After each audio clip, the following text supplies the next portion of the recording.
Lepas tu Ketua Pemuda PAS masa tu Timbalan Ketua PAS Subang.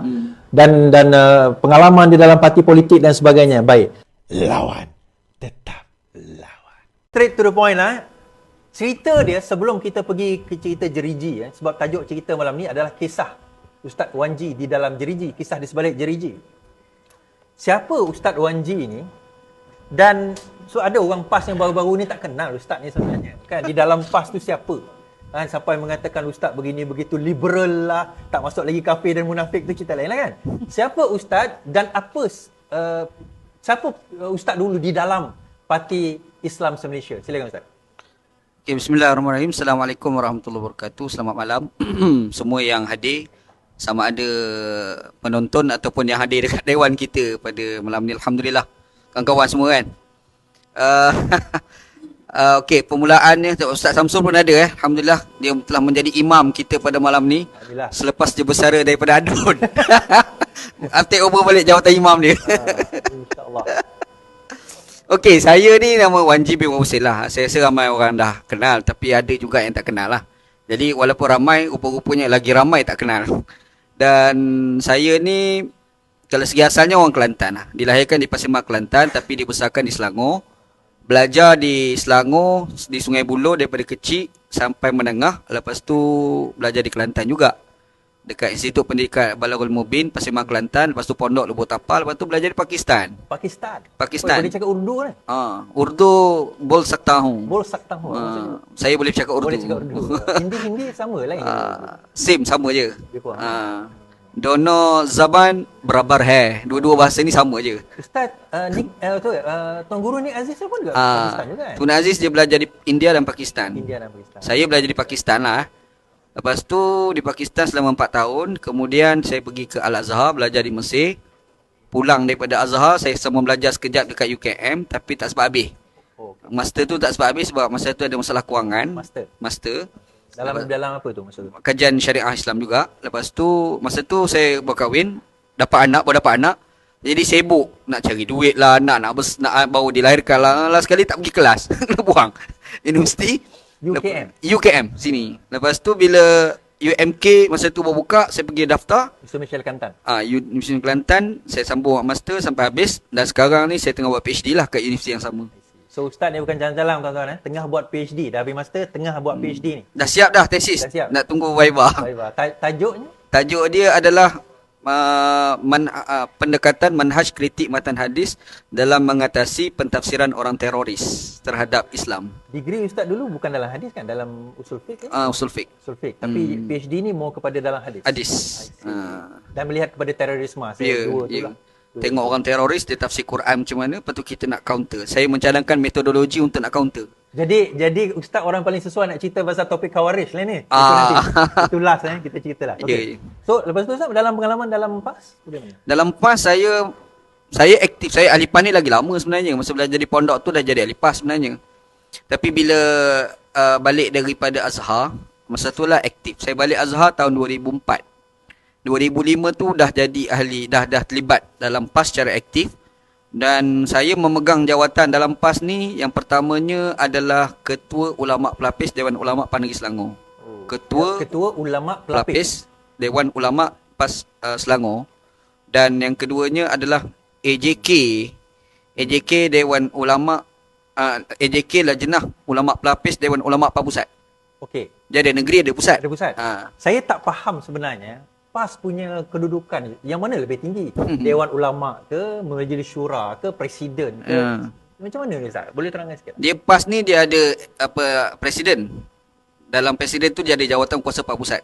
Okey. Yang dilantik oleh parti. Itu melalui pemilihan parti lah. Pemilihan parti ya. Tapi dia ada satu lagi atas daripada presiden, iaitu Mursyidul Am. Mursyidul Am tu dia punya jawatan kuasa tu dia panggil Ahli Majlis Syura. Dan dia mesti ulama. Ustaz dulu berada di Dewan Ulama. Dia macam ni, presiden pasti jadi dewan. Dia ada Dewan Pemuda, Dewan Muslimat, ada Dewan Ulama. Jadi Dewan Ulama tu dia ada di pusat dan ada negeri-negeri pula. Jadi saya ni di negeri Selangor, Ketua Ulama Pelapis. Maksudnya ulama muda di kalangan ulama-ulama tu. Ulama ni tuan-tuan. Masa tu lepas keluar tu orang tuduh kafir dah. Kan tak ulama lagi. Orang dah kata aku macam-macam lah kan. Jadi Dewan Ulama Pelapis tu, saya lah ketua dia. I see. Lepas tu dalam itu negeri. Lepas tu di peringkat pusat pula, Dewan Ulama tu dia ada ulama pelapis pusat. Saya AJK dia. AJK. Ha. Bersama dengan antara lain Antara lain tu kalau kita tahu Ustaz Khair Muntanazah, masa tu dia ketua, dia orang Johor lah. Tu rasa yang popular lah. Itu pun ramai orang tak kenal kan. Ni menantu Tok Jadi Tok Jadi. menantu Tok Jadi Ustaz Zaharudin pada masa tu dia fellow kajian Majlis Syura Ulama. Dia ketua, saya timbalan dia. I see. Dia maksudnya presiden, dia ada Majlis Syura. Majlis Syura tu ada Majlis Syura, lepas tu dia ada fellow kajian dalam tu. Fellow kajian dalam Majlis Syura dan dilantik daripada ulama pelapis Dewan Ulama Pusat. Dilantik masuk kat situ. Ketua je Ustaz Zaharudin Muhammad, saya timbalan dia. I see. Itu jawatan lah. Jawatan di pusat lah. Masa tu. Lepas tu Tahun-tahun bila tu agak-agak? itu dalam sekitar tahun 2006. 2006 masa tu. Lepas tu kalau di peringkat dia tak guna istilah ranting, cabang tak, dia guna istilah cawangan ataupun bahagian kawasan. Kawasan. Jadi masa tu kalau kita tahu ada ahli parlimen Subang. Parlimen Subang kan. Sekarang dah tukar pada Sungai Buloh. Saya kat situlah. Saya ketua pemuda PAS Subang. Ketua pemuda PAS Subang. Sorry, bukan timbalan ketua pemuda. Timbalan ketua pemuda PAS Subang. Masa tu dalam Pakatan Rakyat lagi lah. Masih lagi gabung dengan Pakatan Rakyat.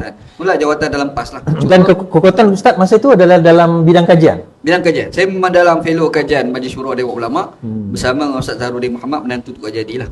Sebab kekuatan Ustaz ni sebenarnya, bagi siapa yang tak kenal Ustaz Wan Ji, saya kenal dia tak kata lama tak lama lah, adalah beliau ni seorang yang memang kekuatan dia dalam kajian. Dia banyak membaca dan dia boleh baca buku dengan banyak dan cepat. Saya ini lepas muka surat ke-30 saya dah boring. Saya tengok buku dia, saya ada nota, saya ada catatan. Sekejap lagi kita akan cerita bab baca buku dalam penjara ni. So dalam PAS tu sendiri pun nampaknya macam kedudukan tu agak tinggi. Tapi kenapa tiba-tiba mengambil keputusan untuk keluar daripada PAS? Tahun bila tu? Ya. Saya ni kalau masuk PAS, ideologi saya ni bukan pure PAS. Ideologi saya ni adalah Nik Abdul Aziz. Fikrahnya adalah fikrah Nik Aziz. Jadi Allahyarham Tok Guru Nik Aziz ni inspirasi saya semasa saya kecil lagi lah. Sehinggakan itulah yang menyebabkan saya pergi belajar di Pakistan. Kerana saya tahu Tok Guru Nik Aziz ni belajar di Pakistan. Dan aliran pun belajar di Pakistan ni adalah Deobandi. Sebab Tok Guru Nik Aziz ni mengaji Deobandi. Jadi idealisme politik Deobandi. So, Ustaz Maulana Asri Deobandi kan? Maulana Asri sekali. Maulana Asri tu antara aliran Deobandi lah tu. I see. Jadi bila Allahyarham, semasa Allahyarham Tok Guru Abdul Aziz masih hidup, memang ada dah pimpinan PKR ajak masuk PKR, tapi saya tak keluar parti. Sebab kita sayang Tok Guru lah. Masa tu Puan Nurul Izzah beberapa kali ajak masuk, tak masuk. Amiruddin Sari yang sekarang dah jadi Menteri Besar Selangor pun ajak, tak masuk. Lepas tu kalau kita tahu dulu ada seorang sesuatu akhbar pada Datuk Seri Anwar Ibrahim, Pak Khalid. Pak Khalid Jaafar kan, Jaafar, IKD. Itu beberapa kali dia jemput. Menurut cakap dia tu dia kata Datuk Seri jemput. Tapi saya tak nak masuk juga. Apa yang membuatkan dia rasa nak jemput Ustaz sedangkan dia tu Ustaz dalam PAS? Kenapa dia rasa macam Ustaz ni lain sikit? Tak tahu lah. Saya rasa mungkin saya berkawan dengan semua orang. Saya PAS, tapi saya boleh berkawan dengan orang PKR, saya boleh berkawan dengan orang DAP, saya boleh berkawan dengan orang UMNO. Saya tak ada masalah buat kawan. Sebab saya punya prinsip simple je. Kita mungkin bergaduh politik, tapi ukhuwah kita tak pernah putus. Itu prinsip saya lah. Jadi kita tengok bergaduh dalam Facebook, tapi lepas tu minum teh sama-sama, tak ada masalah pun. Saya boleh gurau apa kan. Jadi mungkin disebabkan saya banyak bersama dengan kawan-kawan dalam PKR pada masa tu, anak-anak muda ni. Dan kita sering berwacana, berbincang isu-isu. Dan mungkin spesialis saya ni lebih kepada usul fiqah, ngaji dalam bidang agama. Jadi banyak saya lontar perkara-perkara yang melibatkan agama yang diorang tak boleh bincang. Jadi mungkin disebabkan itulah kot yang menyebabkan saya banyak kawan-kawan daripada PKR, anak muda pada masa tu yang menyebabkan saya dijemput untuk masuk dalam PKR. Dan mungkin juga nak menguatkan bahagian agama mungkin lah PKR kot. Sebab pada masa tu kalau kita ingat PKR ni tak ada tokoh agama yang ke depan pada masa tu. Bukan tak ada tokoh agama, ada yang ke depan. Kalau bila timbul isu-isu debate, saya pergi debat. Sebab saya ni ada kegilaan lah, suka menghadap orang konfront direct. Kalau orang tak perhati pergi konfront ni, kau ada masalah apa, argument kau apa, aku nak jawab hujah kau, lepas tu kau tolong jawab hujah aku. Betul. Di YouTube boleh tengok perdebatan Ustaz Wan Ji dan Ustaz Salman Ali berkenaan dengan isu rejam. Dan lepas saya tengok debat tu, saya berfikir termenung seminggu juga sebab saya ada pendapat yang dah ada dalam kepala otak kita. Tiba-tiba Ustaz Wan Ji bawa satu pandangan yang begini, jadi buatkan saya berfikir. Dan itu yang kita nak dalam masyarakat sebenarnya. Baik, dan lepas itu bekerja dengan Lim Guan Eng di Penang. Kerja mana? Bukan bawah Lim Guan Eng, bawah kerajaan Pulau Pinang. Dia jawatan kerajaan tau. Apa orang salah tangkap. Saja je saya cuancing tu. Tiba-tiba ada, kalau ingat balik, Presiden ISMA pada masa tu, Amiruddin tu kan. Amiruddin. Dalam Astro Al-Hijrah, Al-Hijrah. Dia pergi provoke saya, dia kata saya ni mufti DAP. Sejak bila aku masuk DAP? Aku bukan masuk DAP pun. Kan? Bahkan beberapa pandangan-pandangan DAP tu saya cukup tak setujulah. Tetapi yang saya duduk kat Pulau Pinang tu, saya bekerja atas jawatan lantikan PKR dalam kerajaan.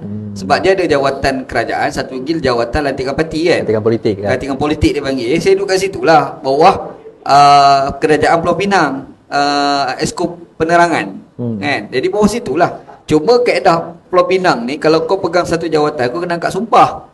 Kaedah dia dah. Terasa pusat pun macam tu. Ya. Dia angkat sumpah. Kalau sebelum ni semua angkat sumpah, tapi bila nama Wan Ji angkat sumpah tu jadi hal tu. Kan? Dan saya pun tak tahu apa yang nak sangat orang ambil jadikan saya punya statement tu sebagai isu kan. Mungkin dia nak shoot lah point politik ni kan. Masa tu 2012, 13. Ya kot. Lebih kurang. Pilihan raya ke-14 sebelum. 13 lah. Sebelum ke-13. Pilihan raya 14. Saya duduk kat Pulau Pinang pun tak lama, sekadar 7 bulan je. Dan bidang kerja masa tu? Bidang kerjanya media. Media lah. Media, fokus pada media lah. So, okey, habis dekat situ kita kata pengalaman ustaz dalam PAS, jadi orang PAS tak boleh nak kata apa lah, yang mana budak-budak baru nak up sunat laser ni, tak boleh nak kata lah, ustaz punya pengalaman lagi tinggi kan. Dewan Ulama Pemuda pula tu kan.